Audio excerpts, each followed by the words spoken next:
பைரவருடைய ஒரு வரலாறு பார்க்கலாம். பைரவர் வந்து சிவனுடைய 64 திருமேனிகள்ல ஒருத்தரா இருக்காரு. இவர் வந்து பைரவர் அப்படின்னும் அழைக்கப்படுவாரு. பைரவருடைய வாகனம் யாருன்னு பார்த்தீங்கன்னா, நாய் தான் சொல்றாங்க. தமிழ்நாட்டுல நாய்களுக்கு வந்து பைரவர் அப்படின்ற பொது பெயர் வச்சு கூப்பிடுற ஒரு வழக்கம் ஒண்ணு இருக்கு இல்லையா? பைரவரை வந்துட்டு ஸ்வர்ண பைரவர், யோக பைரவர், ஆதி பைரவர், கால பைரவர், உக்ர பைரவர் அப்படின்னா சொல்றாங்க.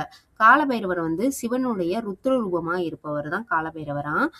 ஒரு சிவன் கோயில் வந்து வடக்கு திசை பகுதியில நின்ற கோலத்துல தான் காட்சி தருவாராம். ஆடைகள் எதுவுமே இருக்காதாம் அவருக்கு. 12 கைகளுடன் நாகத்தை வந்து பூநூலா போட்டிருக்கிறவர் தான் இந்த பைரவர்.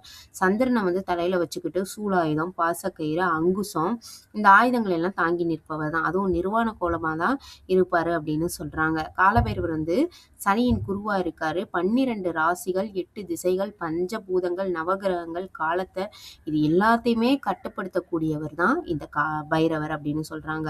பஞ்சகுண சிவமூர்த்திகள்ல பைரவர் தான் வக்ரமூர்த்தி அப்படின்னும் அறியப்படுறாரு.